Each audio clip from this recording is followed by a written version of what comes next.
Hi കൂട്ടുകാരെ, എല്ലാവർക്കും നമ്മുടെ പുതിയ വീഡിയോയിലേക്ക് സ്വാഗതം. എല്ലാവരും സുഖമായിട്ടിരിക്കുന്നു, സന്തോഷമായിട്ടിരിക്കുന്നു വിശ്വസിക്കുന്നു. ഇത് നമ്മുടെ ഒരു അപ്ഡേഷൻ വീഡിയോ ഒന്നുമല്ല. അപ്ഡേഷൻ വീഡിയോ നമ്മൾ പുറകെ ചെയ്യാം. പക്ഷേ ഈ ഒരു വീഡിയോ നമുക്ക് ചെയ്യാതിരിക്കാൻ പറ്റില്ല. അതുപോലെ പിന്നെ ചോദ്യങ്ങളാണ് ഇൻസ്റ്റഗ്രാമിലും അതുപോലെ തന്നെ ഈ പറഞ്ഞ യൂട്യൂബ് കമൻസിലായിട്ട് ആൾക്കാർ ചോദിച്ചിരിക്കുന്നത്. ബ്രോ, ഞങ്ങളെ ഈ നിയമം പതിക്കുമോ, അങ്ങനെയാണോ ഇങ്ങനെയാണോ, ഞങ്ങൾക്ക് പിൻ നമ്പർ കിട്ടുമോ, അങ്ങനെയാണോ ഇങ്ങനെയാണോ എന്ന് ചോദിച്ചു ഒരുപാട് ക്വസ്റ്റ്യൻസ്. ഇതിനെല്ലാം ബേസ് എന്ന് പറയുന്നത് ഇമിഗ്രേഷൻ വൈറ്റ് പേപ്പറാണ്. നമുക്കറിയാം, ഇത് ജൂലൈ 22-ന് ഇപ്പോൾ വരുന്ന ജൂലൈ 22-ന് അത് നിയമമാക്കി അവർ പ്രഖ്യാപിക്കാൻ പോവുകയാണ്. അങ്ങനെയുള്ളതുകൊണ്ട് ഇതിനെപ്പറ്റി ഒരു വീഡിയോ എനിക്ക് ചെയ്യാതിരിക്കാൻ പറ്റില്ല. കാരണം അതുപോലെ ക്വസ്റ്റ്യൻസ് ഇൻസ്റ്റാഗ്രാമിലും യൂട്യൂബിലായിട്ട് ഒരുപാട് പേര് ചോദിക്കുന്നു. അപ്പോൾ 2025-ന് ശേഷം നിങ്ങൾ UK-ലോട്ട് വന്നിട്ട് കാര്യമുണ്ടോ എന്ന് ചോദിക്കുന്നവരോട്, കാര്യമുള്ളവർക്ക് കാര്യമുണ്ട്, ഇല്ലാത്തവർക്ക് ഇല്ല എന്ന് എനിക്ക് പറയാൻ പറ്റുള്ളൂ. കാരണം ഇതെല്ലാവരെയും ബാധിക്കുന്നതെന്ന് വെച്ച് കഴിഞ്ഞാൽ അല്ല, എന്നാലും അത്യാവശ്യം ആൾക്കാരെ ബാധിക്കുന്ന ഒരു സംഭവം തന്നെയാണ്. കാരണം ഏകദേശം 111 ജോബുകൾ തന്നെ സ്പോൺസർഷിപ്പ് ഇവരെ എടുത്ത് കളഞ്ഞു. അതായത് ഇപ്പോൾ പറയാമെന്നുണ്ടെങ്കിൽ ഈ പറയുന്ന സ്റ്റുഡൻസ് ആയിട്ടുള്ള ആൾക്കാർ ഇങ്ങോട്ട് വന്ന ശേഷം അവരിപ്പം പാർട്ട് ടൈം ആയിട്ട് ഒരു ജോബിന് നോക്കുകയാണ്. ഇപ്പോൾ നമ്മൾ നോക്കുകയാണെന്നുണ്ടെങ്കിൽ ഇപ്പോൾ കെയർ വിസ ഇപ്പം കിട്ടാനായിട്ട് പാർട്ട് ടൈമിൽ കിട്ടാവുന്ന സംഭവമാണ്. അതിൽ തന്നെ ഏകദേശം ഇപ്പോൾ അവർ പറയുന്നതനുസരിച്ച് ഇനി വലിയൊരു മാറ്റം ഇതിൽ വരുത്തുമെന്ന് നമുക്കറിയില്ല. ഇനി അതിൽ തന്നെ സ്പോൺസർഷിപ്പ് സംഭവം എന്നുണ്ടെങ്കിൽ പോലും 3 മാസം അതിൽ വർക്ക് ചെയ്യുന്നുള്ള സംഭവങ്ങൾ പറയുന്നു. 3 മാസം വർക്ക് ചെയ്ത ശേഷം അവർക്ക് ഇഷ്ടപ്പെട്ട ശേഷം മാത്രമേ ഹോം ഓഫീസിൽ നിന്ന് ഒരു സ്പോൺസർഷിപ്പ് വിസയും കാര്യങ്ങളെല്ലാം ലെറ്റർ കൊടുക്കുകയുള്ളൂ എന്നുള്ള കാര്യങ്ങൾ അവരത് പറയുന്നുണ്ട്. അതങ്ങനെയാക്കി. അതുപോലെ തന്നെ ഈ പറയുന്ന നമ്മുടെ ഇതുണ്ടല്ലോ റെസ്റ്റോറൻറ്റ് ഫീൽഡിലെല്ലാം തന്നെ എന്ത് ചെയ്തു, അതിൻ്റെ സ്പോൺസർഷിപ്പ് അവർ എടുത്ത് കളഞ്ഞു. ഇപ്പം റെസ്റ്റോറൻറ്റ്, അതായത് ഷെഫ്, മാനേജർ, ഈ ഒരു സംഭവങ്ങളുടെ ഒരു ബിസിനസ് തുടങ്ങാൻ ആഗ്രഹിക്കുന്നുണ്ടെങ്കിൽ അതിൻ്റെ സംഭവങ്ങളെല്ലാം ഇവർ എടുത്ത് കളഞ്ഞു. ഇവൻറ്റ് മാനേജ്മെൻറ്റ് സംഭവങ്ങൾ എടുത്ത് കളഞ്ഞു. ഫിനാൻസ്, ഓഡിറ്റിംഗ് ഡിപ്പാർട്ട്മെൻറ്റ്, ഈ ഒരു സംഭവങ്ങളെല്ലാം അവർ എന്ത് ചെയ്തു, സ്പോൺസർഷിപ്പ് സംഭവങ്ങൾ എടുത്ത് കളഞ്ഞു. അതുപോലെ തന്നെ ബ്യൂട്ടി സലൂൺ, ബ്യൂട്ടി പാർലർ, അതിൻ്റെ സംഭവങ്ങൾ എടുത്ത് കളഞ്ഞു. അങ്ങനെ കുറേ ഉണ്ട്, ഒരുപാട് പറയാനായിട്ടുണ്ട്. അതുപോലെ ഈ ഫുഡ് ട്രക്ക് ബിസിനസ് ഉണ്ടല്ലോ, അത് ചെയ്യാനായിട്ട് ആഗ്രഹിക്കുന്നു, അതിൽ ജോലിക്ക് ഇറങ്ങി നിൽക്കുന്ന ആൾക്കാർ, ഇതിനെല്ലാം തന്നെ സ്പോൺസർഷിപ്പ് എടുത്ത് കളഞ്ഞു. ഇതിന് ഏതൊക്കെയാണെന്നുള്ളത് നിങ്ങൾ ഗവൺമെൻറ് സൈറ്റിൽ നോക്കി നിങ്ങൾക്ക് മനസ്സിലാവും. അതിനെപ്പറ്റി ഒരു വീഡിയോ ഞാൻ വേണമെങ്കിൽ പിന്നെ ചെയ്യാം. ഇതിനകത്ത് ഉൾപ്പെടുത്തി കഴിഞ്ഞാൽ വലിയ വീഡിയോ ആയിപ്പോവും. അപ്പോൾ ഈ പറഞ്ഞ ഏകദേശം 115 ജോബുകളെല്ലാം തന്നെ എന്ത് ചെയ്തു, സ്പോൺസർഷിപ്പ് എടുത്ത് കളഞ്ഞു. അപ്പോൾ ഇതിലൊക്കെ വന്നിട്ട് ഒരു പാർട്ട് ടൈം ആയിട്ട് ജോബോ അല്ലെങ്കിൽ ഒരു ജോലിയൊക്കെ ചെയ്ത് മുൻപോട്ട് പോകാനായിട്ട് ഇരിക്കുന്നവരാണെന്നുണ്ടെങ്കിൽ അവരുടെ തലമണ്ടയ്ക്ക് അടിയാന്നുള്ളതാണ് അതിൻ്റെ അർത്ഥം. അപ്പം അങ്ങനെയുള്ളത് കൊണ്ട് സ്റ്റുഡൻസ് ആയിട്ട് ആൾക്കാർ നിങ്ങൾ വരുന്നുണ്ടെങ്കിൽ, ഈ വരുന്ന നിയമം കഴിഞ്ഞ ശേഷം നിങ്ങൾ വരുന്നുണ്ടെങ്കിൽ നിങ്ങൾ പ്രത്യേകം ശ്രദ്ധിക്കേണ്ട കാര്യം എന്ന് പറഞ്ഞാൽ, നേരത്തെ പോലെയല്ല, നിങ്ങൾ ഹൈലി സ്കിൽഡ് ജോബ് കോഴ്സസ് നിങ്ങൾ നോക്കി വരിക. അത് UK എന്നല്ല, എല്ലാ രാജ്യവും പണ്ടും ഇന്നും മുന്നോട്ടും എല്ലാം തന്നെ പ്രൊമോട്ട് ചെയ്യുന്നൊരു കാര്യമാണ് ഹൈലി സ്കിൽഡ് ജോബ്, അല്ലെങ്കിൽ ഹൈലി ടാലൻ്റ് ആയിട്ടുള്ള ആൾക്കാരെ അവരെന്നും സ്വീകരിച്ചുകൊണ്ടിരിക്കുന്നത്. അത് ഈ പറഞ്ഞ ഡോക്ടേഴ്സ്, എഞ്ചിനീയേഴ്സ്, സയൻറ്റിസ്റ്റ്, അതുപോലെ civil engineers, mechanical engineers, data analyst, പിന്നെ AI ടെക്നോളജി ചെയ്യുന്ന ആൾക്കാർ, അങ്ങനെ ഒരുപാട് ഡിപ്പാർട്ട്മെൻ്റ് ഉണ്ട്, എല്ലാം പറഞ്ഞില്ല. അപ്പോൾ ഇവരെയൊക്കെ അന്ന് വന്നും ഗവൺമെൻറ് സപ്പോർട്ട് ചെയ്യുന്നതാണ്. അവർക്കൊന്നും ഒരു കുഴപ്പമില്ല, അവർക്കവിടെ വരാം. സാലറി ഇപ്പം അവർക്ക് വിസ കിട്ടാൻ പറ്റത്തില്ലാത്ത സാലറി പോലെയാണ് കൊടുത്തിരിക്കുന്നത് പോലും, അതൊക്കെ ഇവിടെയുള്ള ആൾക്കാർ സ്പോൺസർഷിപ്പൊക്കെ ചെയ്യും. കാരണം ഹൈലി സ്കിൽഡ് ജോബ് ആയിട്ടുള്ള ആൾക്കാരെ ഗവൺമെൻറ് സപ്പോർട്ട് ചെയ്യുന്നതാണ്. ഇവിടെയുള്ള ആൾക്കാർക്ക് അതിനുള്ള ആൾക്കാരെ വേണം തരും. അങ്ങനെയുള്ളതുകൊണ്ട് അവരെല്ലാം ജോബെന്ന് പറയുന്നത് 50,000 ജോബിൻ്റെ സാലറി എന്ന് പറയുന്നത് 50,000 പൗണ്ടിന് മുകളിൽ, 50,000 പൗണ്ടിന് മുകളിൽ, 1,00,000 പൗണ്ടിന് മുകളിലൊക്കെയാണ് ഇവരുടെ ശമ്പളം എന്ന് പറയുന്നത്. മനസ്സിലായോ? അപ്പോൾ അങ്ങനെയുള്ളതുകൊണ്ട് ഗവൺമെൻറ് അത് മാക്സിമം പ്രൊമോട്ട് ചെയ്യും. എന്തുകൊണ്ട് പ്രൊമോട്ട് ചെയ്യും? കാരണം അവർക്ക് കൂടുതൽ ടാക്സ് കിട്ടും എന്നൊരു സംഭവം. ഏകദേശം എനിക്ക് തോന്നുന്നു 80% മുകളിൽ ഇവർക്ക് ടാക്സ് കിട്ടുന്നതാണ് ഇവരുടെ സാലറി വെച്ചിട്ട്. കാരണം എല്ലാവരുടെയും സാലറി എന്ന് പറഞ്ഞാൽ 50,000 പൗണ്ടിന് മുകളിൽ. അപ്പോൾ അങ്ങനെയുള്ളത് കൊണ്ട് അവരെ കൂടുതലായിട്ട് ഗവൺമെൻറ് സപ്പോർട്ട് ചെയ്യും. അവർക്കും ഗുണമാണ്, ഗവൺമെൻറ് സപ്പോർട്ട് ചെയ്യും. പിന്നെ അവർക്ക് ഡിഫൻസിനെ കൊണ്ടുവരുന്ന പ്രശ്നങ്ങളോ ഇതൊന്നും അവരെയൊന്നും ബാധിക്കുന്ന കാര്യമേ അല്ല. അപ്പോൾ നിങ്ങൾ വരുന്നുണ്ടെങ്കിൽ, ഇനി നിങ്ങൾ സ്റ്റുഡൻസ് ആയിട്ട് ആൾക്കാർ നിങ്ങൾ വരുന്നുണ്ടെങ്കിൽ നിങ്ങൾ പ്രത്യേകം ശ്രദ്ധിക്കേണ്ട കാര്യം എന്ന് പറഞ്ഞാൽ, നിങ്ങൾ ഒന്നാമത്തെ കാര്യം യൂണിവേഴ്സിറ്റിയാണ്. ഇപ്പോൾ ഞാൻ പറയേണ്ട ആവശ്യമില്ല, നിങ്ങൾ നല്ല റാങ്കുള്ള യൂണിവേഴ്സിറ്റി നോക്കുക. അതോടൊപ്പം തന്നെ ഏറ്റവും മെയിനായിട്ട് നിങ്ങൾ നോക്കേണ്ട കേസ് എന്ന് പറഞ്ഞാൽ ഹൈലി സ്കിൽഡ് ജോബ് കോഴ്സ്. ഞാൻ ഈ പറഞ്ഞ റിലേറ്റഡ് ആയിട്ടുള്ള നിങ്ങൾ കോഴ്സ് എടുക്കുകയാണെങ്കിൽ വളരെ നല്ലത്. ചില ആൾക്കാരെന്ന് പറഞ്ഞാൽ നമുക്കറിയാം, ഇവിടെ വന്ന ശേഷം എന്ത് ചെയ്യുക, അവരിപ്പോൾ ഒരു കോഴ്സ് എടുത്ത് പഠിച്ചത് അവർക്ക് സർട്ടിഫിക്കറ്റ് മാത്രം മതി. ഇപ്പോൾ ഞങ്ങൾ ലണ്ടനിൽ പഠിച്ചു, ഞാൻ പഠിച്ചതിൻ്റെ ഒരു സർട്ടിഫിക്കറ്റ് നാട്ടിൽ ചെന്നിട്ട് പിള്ളേർക്ക് അത് കാണിക്കാൻ ഭയങ്കര ഇഷ്ടമാണ്. ഞാനത് ലണ്ടനിൽ പഠിച്ച സർട്ടിഫിക്കറ്റ്, ഞാനവിടെ MSc ചെയ്തു, ഞാനവിടെ BSc ചെയ്തു. അങ്ങനെ ചിലർക്ക് അങ്ങനെയാണ്, പിള്ളേർക്ക് അങ്ങനെയാണ് ഇഷ്ടം. അവർക്ക് എല്ലാവർക്കും അങ്ങനെയല്ല. ഇവിടെ വന്ന് PR എടുത്ത് മുന്നോട്ട് പോകണമെന്നൊന്നും താല്പര്യമില്ല. അവർക്ക് ഇവിടെ ഒരു പഠിച്ച സർട്ടിഫിക്കറ്റ് പിന്നെ നാട്ടിൽ ഇങ്ങനെ വെക്കുക അല്ലെങ്കിൽ കാണിക്കുക, അപ്പോൾ എന്തെങ്കിലും ബിസിനസ് അവിടെ തുടങ്ങുക, അങ്ങനെയൊക്കെ ചിലരെ ആൾക്കാർ. ബാക്കി എല്ലാ ആൾക്കാരായിരുന്നു ഇവിടെ വരുന്നു, ഇവിടെ പഠിക്കുന്നു, പിന്നെ എന്തെങ്കിലും ജോലി നോക്കുന്നു, പിന്നെ അതിലൊരു സ്പോൺസർഷിപ്പ് നേടാൻ നിൽക്കുന്നു, പിന്നെ അതൊരു PR-ലോട്ട് വരെ എത്തുന്നവരെ അതിലും തുടരുന്നു. അങ്ങനെയാണ് ബാക്കിയുള്ള ആൾക്കാരെല്ലാം, പിള്ളേരും എല്ലായിട്ടുള്ള ആൾക്കാർ വിചാരിക്കുന്നത്. അപ്പോൾ ഇതിനകത്ത് ഇവർ കയറി പിടിമുറുക്കി വയ്ക്കുന്നത് എന്താണെന്ന് വെച്ചാൽ, ഇവർക്കറിയാം ഇപ്പോൾ പിള്ളേരായിട്ടുള്ളവരും, അതായത് ഈ സ്റ്റുഡൻസ് ആയിട്ടുള്ള ആൾക്കാരെല്ലാം തന്നെ ഇവർ വന്നു കഴിഞ്ഞാൽ എങ്ങോട്ട് മാറാൻ പോകുന്നു എന്നുള്ളവർക്കറിയാം. അല്ലെങ്കിൽ ഏതാണ് ഇവിടെ കൂടുതലായിട്ടും ഒരു ജോബ് കൊടുക്കാൻ നിൽക്കുന്ന ഒരു വിസ ഏറ്റവും കൂടുതലുള്ളത്, അതിലെല്ലാം തന്നെ ഇവന്മാർ കയറി പിടിമുറുക്കി അങ്ങോട്ട് വലിഞ്ഞു മുറുക്കി.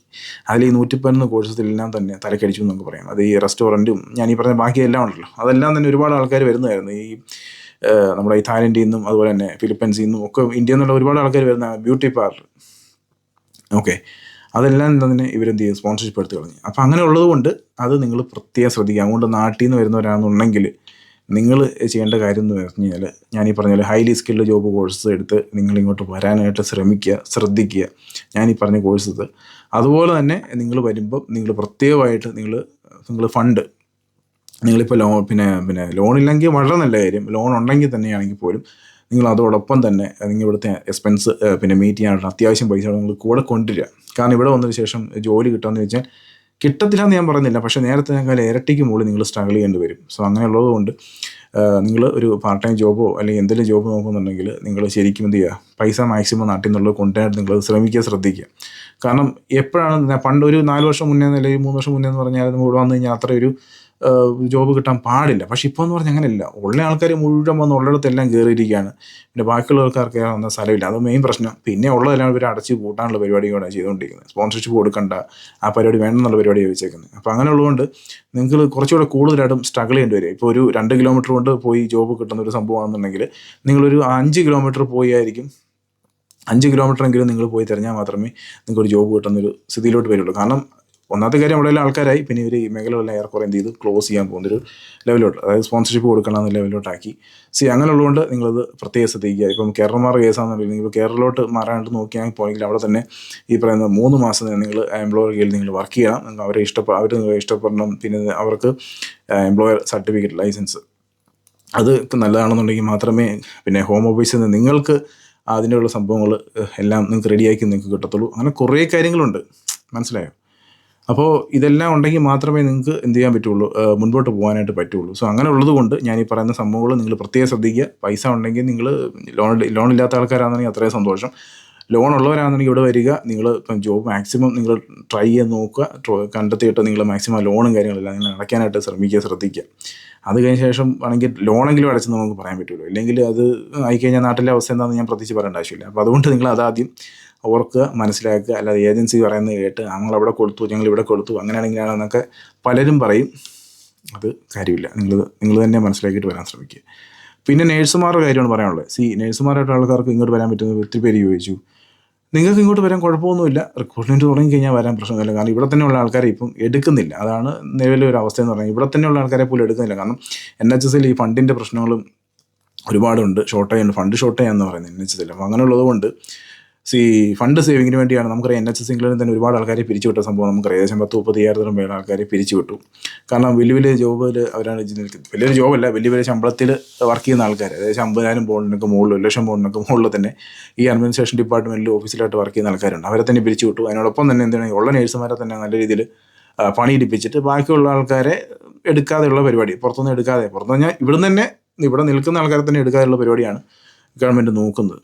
അപ്പം അങ്ങനെ ചെയ്തുകൊണ്ട് ഗുണം പ്രത്യേകിച്ചില്ല. അവിടെ ഉള്ള ആൾക്കാർ തന്നെ ഇവിടെ നിന്ന് പോകാൻ കൂടുതലായിട്ടും അവർ മനസ്സ് പറയും. കാരണം വെച്ചാൽ എന്താ പറയുന്നത്, വേണ്ടപ്പെട്ട അത്യാവശ്യം ആൾക്കാരെ പോലും എടുക്കാതെ, ഇപ്പം ഡോക്ടേഴ്സിന് ഇത് തന്നെയാണ് ഇവിടുത്തെ അവസ്ഥ. അപ്പം അത്യാവശ്യം ഡോക്ടേഴ്സിനെ പോലും എടുക്കാതെ ഉള്ളവരെല്ലാം തന്നെ ഇവരുടെ തലമണ്ടയിലോട്ട് ഉള്ള ആൾക്കാർ തലമണ്ടയിലോട്ട് ഓവർലോഡായിട്ട് വെച്ച് കൊടുത്തു കഴിഞ്ഞാൽ എന്തായിരിക്കും സംഭവിക്കുക? കുറച്ചും അവരോടൊന്ന് ചാടാനായിട്ട് നോക്കും. അതാണ് കാര്യം. അപ്പോൾ അതുകൊണ്ട് അതൊക്കെയാണ് ഇവിടെ നിലവിലത്തെ ഇപ്പോൾ അവസ്ഥ. റിക്രൂട്ടിങ് തുടങ്ങി കഴിഞ്ഞാൽ നിങ്ങൾക്ക് വരാം. പിന്നെ സ്റ്റുഡൻസ് ആയിട്ടുള്ള കാര്യങ്ങൾ ഇതാണ്. അപ്പോൾ ഇതെല്ലാം ശ്രദ്ധിക്കുക. പിന്നെ മറ്റൊരു കാര്യം എന്ന് പറഞ്ഞാൽ ഇവിടെ ഉള്ളവർക്ക് ബാധകമാവുമോ എന്ന് ചോദിച്ചു കഴിഞ്ഞാൽ ഇവിടെ ഉള്ളവർക്ക് ബാധകമാവുന്നൊരു സംഭവം ഇതുവരെയായിട്ടും വന്നിട്ടില്ല. ഇനി മുൻപോട്ട് വരാതിരിക്കാം, അറിയില്ല. നിലവിലുള്ളവർക്ക് ഇപ്പം വിസ ഇവിടുത്തെ എക്സ്റ്റെൻഡ് ചെയ്യാനും റിന്യൂവൽ ചെയ്യാനും അല്ലെങ്കിൽ ഇപ്പോൾ 2028 വരെ വേറെ പറയുന്ന എംപ്ലോയർമാരെ സ്വിച്ച് ചെയ്യാനും ഒക്കെ സാധിക്കും. അതിനൊന്നും ഒരു പ്രശ്നവുമില്ല. പിന്നെ 2024 മാർച്ച് 11 മുന്നേ വന്നവർക്ക് എല്ലാം തന്നെ അവർ ഡിഫൻസിനെ കൊണ്ടുവരാം. പക്ഷേ ഈ ഒരു നിയമമൊക്കെ പെട്ടെന്ന് ഇവർ സ്റ്റോപ്പ് ചെയ്യുമെന്ന് പറയാൻ പറ്റിയില്ല. കൊണ്ടുവരാത്ത ആൾക്കാർ ആരെങ്കിലും ഉണ്ടെന്നുണ്ടെങ്കിൽ നിങ്ങൾ പെട്ടെന്ന് തന്നെ കൊണ്ടുവരാനായിട്ട് നോക്കുക. കാരണം ഇത് പറയാൻ പറ്റില്ല. ഇവർ ചിലപ്പോൾ ഈ വർഷം തന്നെ ചിലപ്പോൾ അത് എടുത്ത് കളയാൻ ചാൻസ് ഉണ്ട്, ഒന്നും പറയാൻ പറ്റില്ല. ഇപ്പോൾ സ്റ്റുഡൻറ്റിന് തന്നെ ആയിട്ടുള്ള പിന്നെ 2 വർഷം എന്നുള്ള PSW 18 മാസമാക്കി കുറച്ചു. ഇനി അത് ഈ വർഷം അടുത്ത വർഷം മുതൽ നിയമത്തിൽ വരുമെന്നാണ് പറഞ്ഞിരിക്കുന്നത്. അപ്പോൾ അതിനുള്ളിൽ തന്നെ നമുക്ക് പറയാൻ പറ്റിയില്ല ഇതിൻ്റെ അകത്ത് ഇനി വീണ്ടും കുറയ്ക്കുമെന്ന് ഒന്നും നമുക്ക് പറയാൻ പറ്റുന്ന കാര്യമല്ല. അങ്ങനെ ഉള്ളതുകൊണ്ട് നിങ്ങൾ വരാനായിട്ട് നിങ്ങൾ നോക്കുക. ചിലപ്പോൾ ഇത് കുറയാനായിട്ടേ ചാൻസ് ഉള്ളൂ, ഇതും കൂടാനായിട്ട് പോകുന്നത് എനിക്ക് തോന്നുന്നില്ല. അപ്പോൾ അങ്ങനെ ഉള്ളതുകൊണ്ട് ഇപ്പോൾ ഡിപ്പെൻസ് ആയിട്ടുള്ള ആൾക്കാരാണെന്നുണ്ടെങ്കിൽ, നിങ്ങൾ കൊണ്ടായിട്ടുള്ള ആൾക്കാരെന്നുണ്ടെങ്കിൽ നിങ്ങൾ കൊണ്ടുവരാനായിട്ട് ശ്രമിക്കുക. അല്ലാത്ത പക്ഷം ഇവരെപ്പോൾ ഇതെടുത്ത് കളയുന്നോ ഒന്നും നമുക്ക് പറയാൻ പറ്റുന്നൊരു കേസല്ല. അപ്പം മൊത്തത്തിൽ എനിക്ക് പറയാനുള്ള കാര്യം എന്താണെന്ന് വെച്ചാൽ, ഇങ്ങോട്ട് വരേണ്ടവർക്ക് എപ്പോഴും വരാം, കുഴപ്പമില്ല. പക്ഷേ നിങ്ങൾ ഈ കാര്യങ്ങളെല്ലാം അറിഞ്ഞിരിക്കുക. ഹൈലി സ്കിൽഡ് ജോബ്സ് ആയിട്ടുള്ള ആൾക്കാരാണ്, കുഴപ്പമില്ല, അങ്ങനെയുള്ള നിങ്ങൾക്ക് ജോബ് കിട്ടും, പ്രശ്നങ്ങളും കാര്യങ്ങളൊന്നുമില്ല. അങ്ങനെയുള്ളവർ ഗവൺമെൻറ് സപ്പോർട്ട് ചെയ്യുന്നതാണ്. അങ്ങനെയുള്ളവർക്ക് ഇവിടെ പ്രശ്നങ്ങളും കാര്യങ്ങളൊന്നുമില്ല. അല്ലാതെ ഉള്ളവർക്കാണ് ഇവിടെ പ്രശ്നങ്ങളും കാര്യങ്ങളും. ഈ കാര്യങ്ങൾ അറിഞ്ഞിട്ട് നിങ്ങൾ വരാനായിട്ട് ശ്രമിക്കുക. പിന്നെ മെയിൻ ഒരു കാര്യം, ഇതിനെല്ലാം ഒരു പൊതുവായിട്ട് നോക്കുന്ന കാര്യം എന്ന് അറിയും. കാരണം ഞാൻ നേരത്തെ ഒരു വീഡിയോയിൽ പറഞ്ഞിട്ടുണ്ട്, നമ്മുടെ ഈ യൂറോപ്യൻ യൂണിയനുമായിട്ട് വീണ്ടും ഇവർ കൈ കൊടുത്തിരിക്കുന്നു.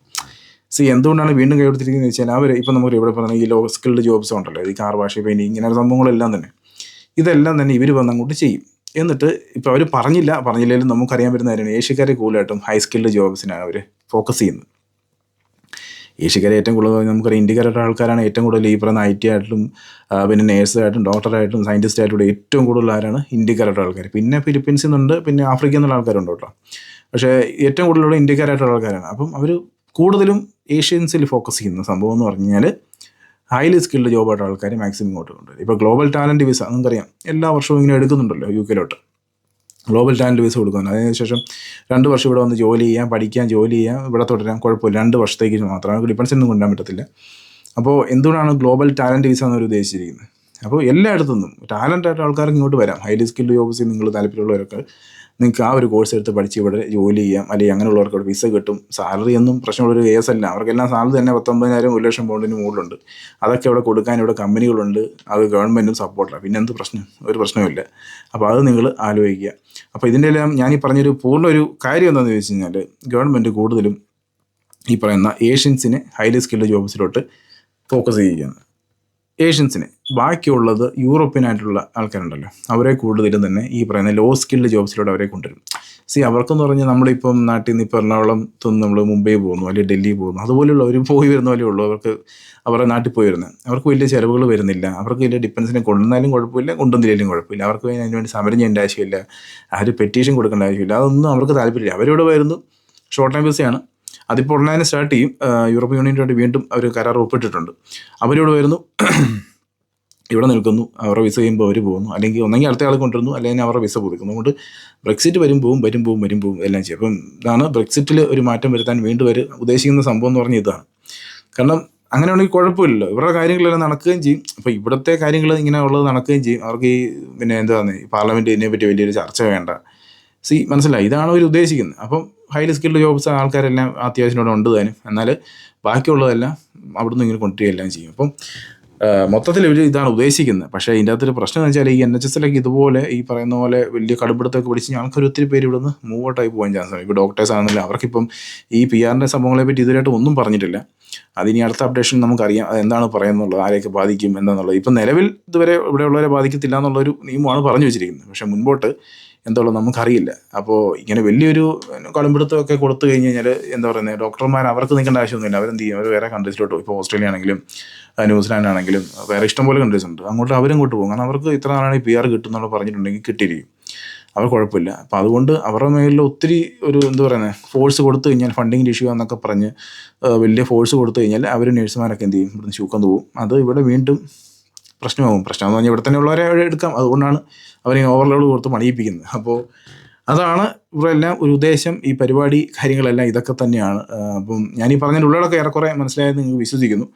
അപ്പോൾ ഇതാണ് നമ്മുടെ ഇന്നത്തെ വീഡിയോ. അപ്പോൾ കാര്യങ്ങളെല്ലാം നിങ്ങൾ മനസ്സിലാക്കി ഇങ്ങോട്ട് വരാനുള്ളവരാണ് വരിക. ഇവിടെ ഉള്ളവരാണെങ്കിൽ നിങ്ങൾ കുഴപ്പമൊന്നുമില്ലാതെ തുടരാനൊക്കെ ശ്രമിക്കുക. കാരണം ചെറിയ എന്തെങ്കിലും കാര്യങ്ങളൊക്കെ ഉണ്ടെങ്കിൽ ഇവരെന്ത് ചെയ്യും, PR കട്ട് ചെയ്യാനുള്ള പരിപാടികളൊക്കെയാണ് നോക്കുന്നത്. അതിൽ തന്നെ പിന്നെ എന്താ പറയുന്നത് പോയിന്റ് ബേസ് സിസ്റ്റം എന്നൊക്കെ പറയുന്നു. അതിനൊക്കെ ഒരു അപ്ഡേഷൻ നമുക്ക് ബാക്കി വീഡിയോകളിൽ നമുക്ക് പറയാം, എന്താണെന്നുള്ളവർ പറയട്ടെ ആദ്യം, അതനുസരിച്ച് പറയാം. അപ്പോൾ വീഡിയോ നിങ്ങൾക്ക് ഇഷ്ടപ്പെട്ടു എന്ന് വിചാരിക്കുന്നു. ഇഷ്ടപ്പെട്ട് കഴിഞ്ഞാൽ നിങ്ങൾ ലൈക്ക് ചെയ്യുക, സബ്സ്ക്രൈബ് ചെയ്യുക, ഷെയർ ചെയ്യുക, പിന്നെ എന്തൊക്കെയുണ്ടോ അതൊക്കെ ചെയ്യുക. ഓക്കെ, അപ്പോൾ മറ്റൊരു വീഡിയോ ആയിട്ട് വീണ്ടും കാണാം. അതുവരത്തേക്കും ബൈ.